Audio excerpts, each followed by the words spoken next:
Hello friends, MNC education में आप सबों का बहुत बहुत स्वागत।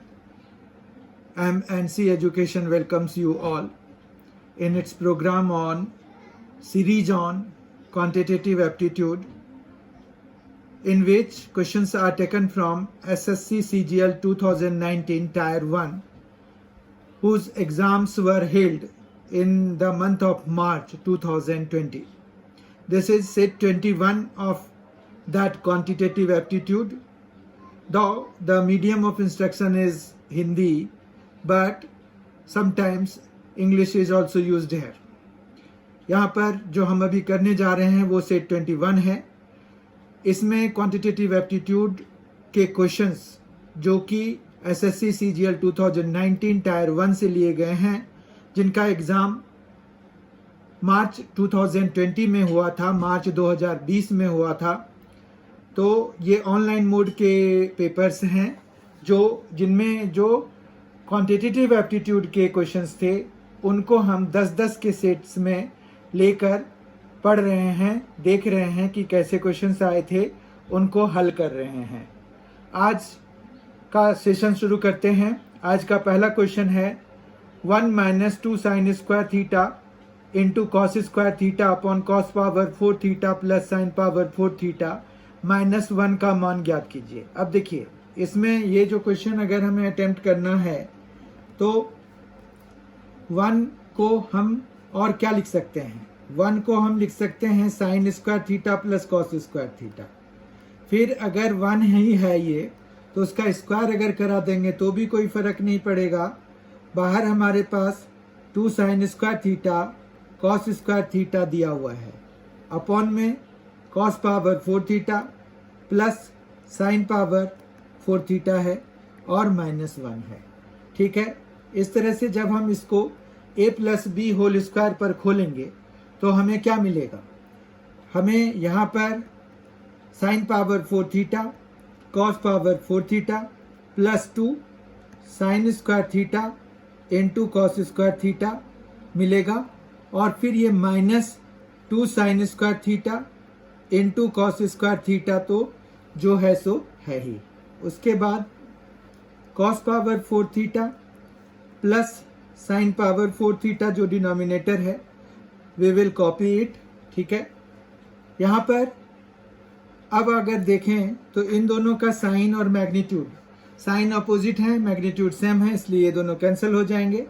और एज अ रिजल्ट अगर देखें तो ये क्या बचा? न्यूमरेटर में sine power 4 theta by plus cos power 4 theta upon cos power 4 theta plus sine power 4 theta, तो दोनों मिलके कितना हो जाएगा? 1 और -1, आंसर 0 आ गया। ऑप्शन वाइज बी ऑप्शन हमारा करेक्ट हो जाएगा। क्वेश्चन नंबर 2, ₹11,664 में 18 टेबल पंखे बेचने पर एक व्यक्ति को 10% की हानि होती है। 10% लाभ कमाने के लिए उसे 17,424 में कितने पंखे बेचने चाहिए? तो इसके लिए पहली बात तो ये है कि जब वो 18 पंखे 11,664 में बेचता है तो उसको 10% की हानि हो जाती है। इस चीज़ को हम अगर रिप्रेजेंट करेंगे इक्वेशन वाइज तो 0.9c, बहुत ध्यान से समझिए, 0.9c को हम 11,664/18 से रिप्रेजेंट कर सकते हैं। ये क्या हुआ? यहाँ पर c जो है कॉस्ट प्राइस है एक पंखे का, ठीक है, उसमें से 10% की हानि हो गई, यानी कि 0.9c ही उसे मिल पाया। तो वो कैसे, कहाँ से मिला? उसने 11,664 में 18 पंखे बेचे थे, इस वजह से मिला। तो ये इक्वेशन आपको समझ में आ गया होगा। उसके बाद जब हम इसको कैंसिल कराते हैं तो ये आ जाता है 18, 6 फिर 4 फिर 8, तो ये आ जाएगा 648। ठीक है, इस तरह से C की वैल्यू आ जाएगी 648/0.9 या फिर 6480/9। फिर 9 से जब हम इसको कैंसिल कराएंगे तो 9 7 और 9 2 18, तो 720, मतलब एक पंखे का कॉस्ट 720 हो जाएगा। अब अगर उसको कितना 10% का लाभ चाहिए तो 720 में 10% का लाभ ऐड कर देते हैं, मतलब 72 ऐड कर देते हैं, तो हमारे पास यहाँ पर 792 में उसको बेचना चाहिए। तो कितने पंखे बिकेंगे 17,424 में, तो उसको पता करने के लिए 792 से डिवाइड करा देंगे। इससे क्या मिलेगा, नंबर ऑफ फैंस मिल जाएगा।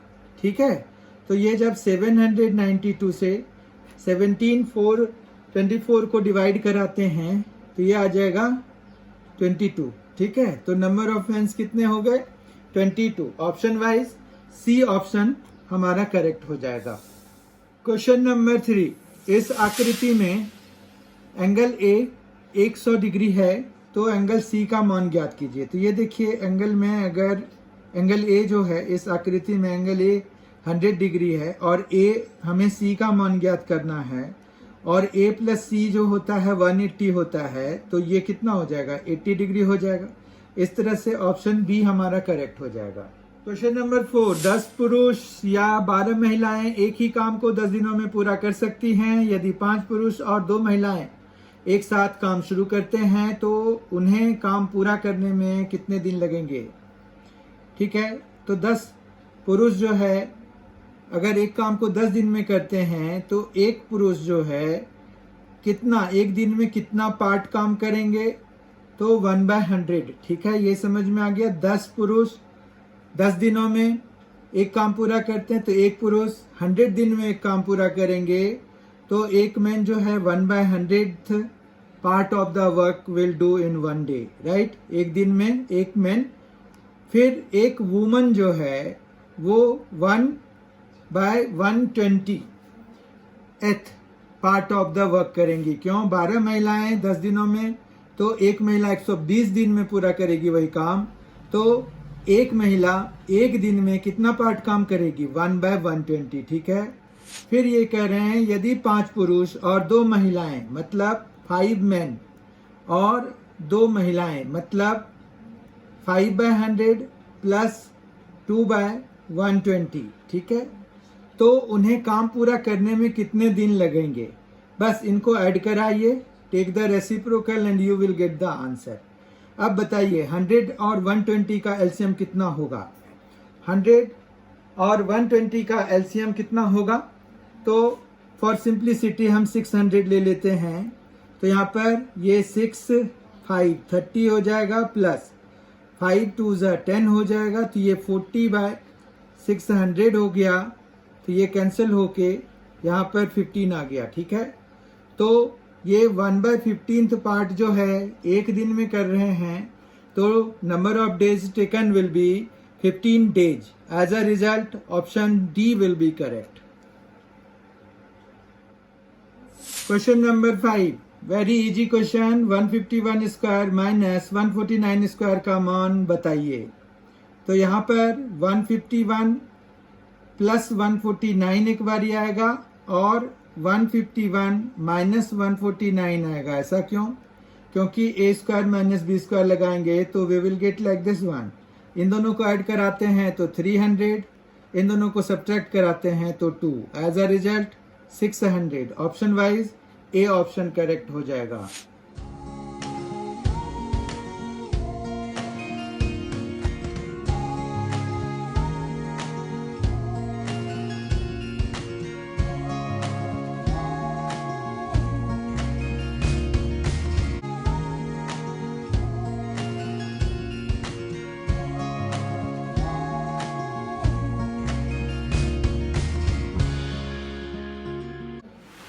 क्वेश्चन नंबर 6, ₹50,000 की एक राशि पर 2 वर्ष के अंत में साधारण ब्याज 4,000 रुपये प्राप्त होता है।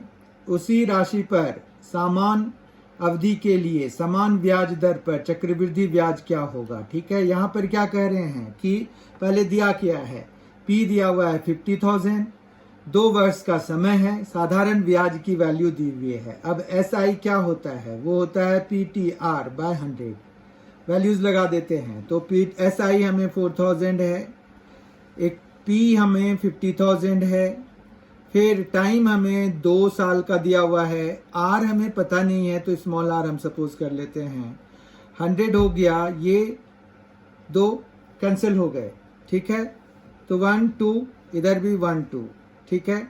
5 से ये 8 टाइम्स में कैंसिल हो जाएगा, ये 2 से 4 टाइम्स में कैंसिल हो जाएगा। तो आर हमारा कितना आ गया, 4% आ गया, ठीक है।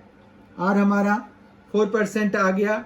अब जो है हमें उसी राशि पर समान अवधि के लिए समान ब्याज दर पर चक्रवृद्धि ब्याज पता करना है, तो हमें CI पता करना है। तो CI क्या हो जाता है, A माइनस P। A हमारा कैसे आएगा, P मतलब 50,000 इंटू 1 प्लस 4/100 माइनस 50,000, ठीक है, ये आ गया।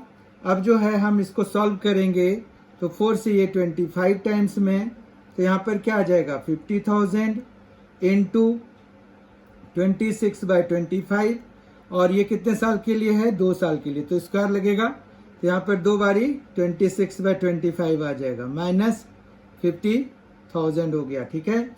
उसके बाद जो है 25 से ये कैंसिल कराएंगे तो 2000 हो जाएगा पहली बारी, फिर 25 से जब कैंसिल कराएंगे तो ये 80 आ जाएगा। अब 26 इंटू 26 और इंटू 80 है, इनको जब हम सॉल्व करेंगे तो 26 इंटू 26 कितना हो जाता है, 676। तो 80 इंटू 676 माइनस 50,000। अब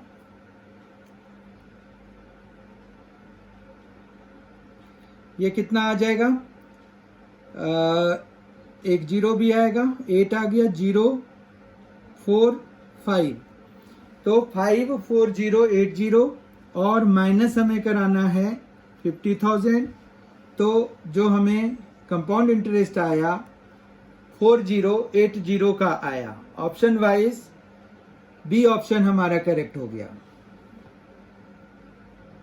क्वेश्चन नंबर 7, दी गई आकृति में कॉस थीटा का मान ज्ञात कीजिए। वेरी सिंपल क्वेश्चन, पर ये ट्रिकी भी है। क्यों? क्योंकि आप अगर थीटा का पोजीशन देखिए तो वो यहाँ पर है, पी पर है, ठीक है। तो यानी कि पी आर इसका बेस होगा। कॉस थीटा क्या होता है, बेस बाय हाइपोटेनियस, यानी कि हमें पी आर की वैल्यू चाहिए। अब 12 13 का पाइथागोरियन ट्रिपलेट क्या होता है, 5। तो कॉस थीटा क्या हो जाएगा, 5/13। ऑप्शन वाइज 5/13 कहाँ पर है, ए ऑप्शन हमारा करेक्ट हो जाएगा। समझ में आ गई बात। क्वेश्चन नंबर 8, दी गई आकृति में एंगल BAC का माप डैश है। BAC यानी कि हमें इसका माप चाहिए, ठीक है। तो ये एक एक्सटीरियर एंगल है, क्योंकि BC को एक्सटेंड करके ये बना है। तो हमें जो है अगर इन दोनों का डिफरेंस निकालेंगे तो वो इसके बराबर आ जाएगा। अब 110 माइनस 62 कितना हो जाता है, 48। तो ऑप्शन वाइज ए ऑप्शन हमारा करेक्ट हो जाएगा। क्वेश्चन नंबर 9, अंकित मूल्य 5040 वाली किसी वस्तु को 40% छूट पर बेचने से एक व्यापारी को 20% का लाभ होता है। तो लाभ की राशि बतानी है हमें।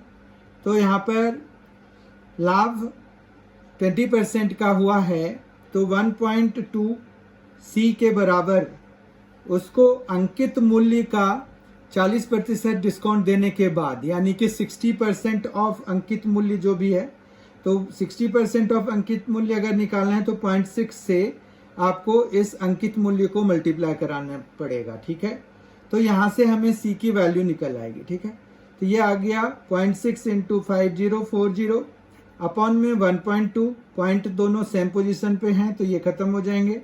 ये 2 से कैंसिल हो गया, ये आ जाएगा 2520, ठीक है। तो ये कॉस्ट प्राइस आया है अभी, ओके। अब 20% का लाभ मिला है उसको, तो 20 का 20% निकाल दीजिए, तो वो कितना आ जाएगा, 20 का 20% 0.2 से मल्टीप्लाई कराने से आएगा, ठीक है। तो ये एक डेसिमल हटाइए, ये 0 हटा दीजिए, तो ये आ गया 4, ये आ गया 0, ये आ गया 504 रुपीज का उसको लाभ हुआ है। तो डी ऑप्शन करेक्ट हो गया। Question number 10 and the last question for this session. निम्नलिखित तालिका का ध्यान पूर्वक अध्ययन करें और दिए गए प्रश्न का उत्तर दें। यहाँ पर ईयर दिया हुआ है 2010, 2011, 12, 13 और 14। नंबर ऑफ स्टूडेंट्स अपीयर्ड, किसी एग्जाम की बात कर रहे होंगे ये। Number of students passed, number of students passed with distinction. अब यहाँ कह रहे हैं कितने प्रतिशत छात्र 2012 में डिस्टिंक्शन के साथ पास हुए, तो 210 डिस्टिंक्शन के साथ पास हुए। अगर परसेंटेज वाइज देखें तो हमें परसेंटेज निकालने के लिए क्या करना होगा, तो टोटल स्टूडेंट्स उस साल 840 अपीयर हुए थे, जिसमें से 210 जो है वो डिस्टिंक्शन से पास हुए हैं। तो 210 बाय 840 इंटू 100 इतना परसेंट हो जाएगा। एक जीरो हटाइए, 84, 21 4 हो जाता है, और ये 25 हो गया ये। ठीक है, तो 25%, यानी कि बी ऑप्शन हमारा करेक्ट हो गया। इस तरह से आज 21st set of SSC CGL previous year question series quantitative aptitude का खत्म हो गया। अब जो है और 4 सेट्स आने बाकी हैं। तो I hope you have enjoyed all these sets including the set of today. Thank you so much for being with us. Thanks a lot. Enjoy yourself.